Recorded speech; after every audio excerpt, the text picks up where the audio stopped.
Hello everyone, কেমন আছেন আপনারা? আশা করি সবাই ভালো আছেন।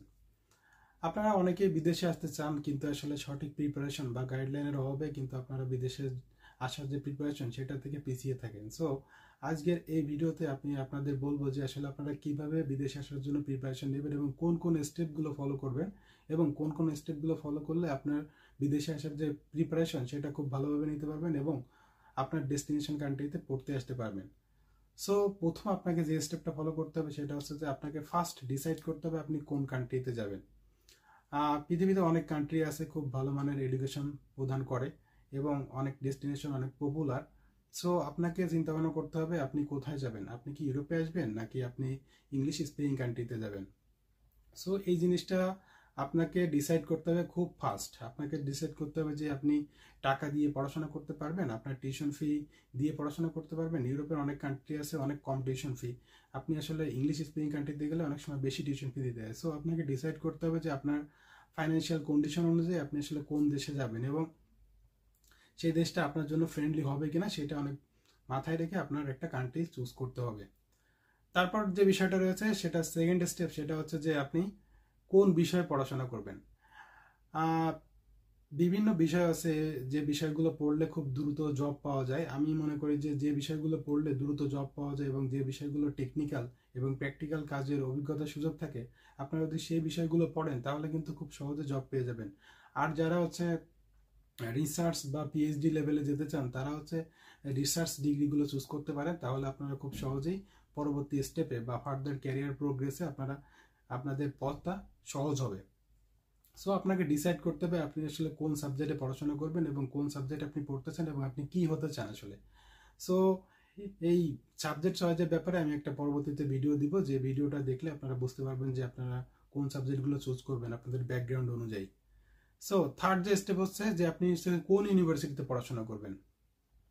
এই স্টেপে আপনাকে একটা স্প্রেডশিট নিতে হবে এবং আপনাকে লিস্ট করতে হবে আপনি আসলে কোন কোন ইউনিভার্সিটিতে যেতে চান, আসলে সেই সেই ইউনিভার্সিটিতে অ্যাপ্লিকেশন কখন শুরু হয় এবং কি কি রিকোয়ারমেন্ট আছে সেটা আপনাকে কিন্তু একটা স্প্রেডশিটে লিখে ফেলতে হবে। এবং অনেক ইউনিভার্সিটিতে আসলে আগে থেকে রিকোয়ারমেন্ট থাকে যে আপনাকে প্রফেসরকে মেইল দিতে হবে এবং প্রফেসরটা ম্যানেজ করে তারপর হচ্ছে আপনি অ্যাপ্লিকেশনটা সাবমিট করবেন। সো এই বিষয়গুলো কিন্তু আপনাকে খুব ভালোভাবে দেখতে হবে। এর বাইরেও রয়েছে ইংলিশ ল্যাঙ্গুয়েজ টেস্ট প্রিপারেশন বা আপনার হচ্ছে অন্য কোনো রিকোয়ারমেন্ট আছে কিনা, কোনটা ইংলিশ টেস্ট কোনটা দিবেন এবং আপনার কত স্কোর লাগবে সেই বিষয়টা কিন্তু আপনারা অনেক আগে থেকে দেখে নিতে পারেন। এরপর হচ্ছে রিকোয়ারমেন্ট অনুযায়ী আপনি আপনার নিজেকে কিভাবে প্রিপেয়ার করবেন। আসলে আপনার যে যে ডকুমেন্টগুলো দরকার সেই ডকুমেন্টগুলো A to Z আপনারা আগে থেকে দেখে নেওয়ার পরে আপনি প্রিপারেশন শুরু করতে পারেন। ফর এক্সাম্পল, আপনার যদি পাসপোর্ট না থাকে তাহলে কিন্তু আপনি পাসপোর্টটা করতে দিবেন এবং আপনি 10 বছরের জন্য পাসপোর্টটা করবেন, তাহলে হচ্ছে আপনার বিদেশে আসার পরে রিনিউয়ের যে ঝামেলাটা এটা খুব তাড়াতাড়ি আপনাকে হ্যাসেলটা নিতে হবে না।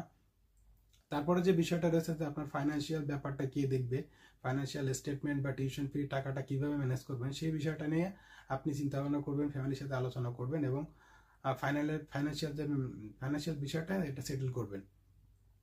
তারপরে রয়েছে আপনার হচ্ছে আপনি কোন প্রফেসরের কাছ থেকে রিকমেন্ডেশন নেবেন এবং সেই প্রফেসরদের সাথে যোগাযোগ রাখা এবং সম্পর্ক ভালো রাখা এবং তাদেরকে বলা যে আমি ভবিষ্যতে বাইরে পড়তে যেতে চাই এবং হচ্ছে আপনার রিকমেন্ডেশন দরকার হবে। তো তখন আগেভাগে আপনি যদি আগেভাগে বলে রাখেন তাহলে কিন্তু প্রফেসরদের মাথায় থাকবে এবং আপনি প্রফেসরদের সাথে ভালো সম্পর্ক রাখলে আপনাকে একটা ভালো রিকমেন্ডেশন লেটার দিবে, যেটা থাকলে আপনার ভর্তি হওয়ার জন্য খুব সুবিধা হবে।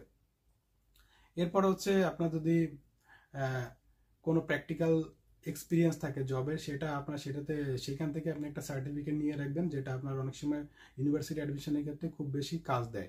সো আপনার যদি কোনো প্র্যাকটিক্যাল ইন্টার্নশিপ বা জবের অভিজ্ঞতা থাকে সেই সার্টিফিকেটগুলো আগে থেকে গুছিয়ে রাখবেন।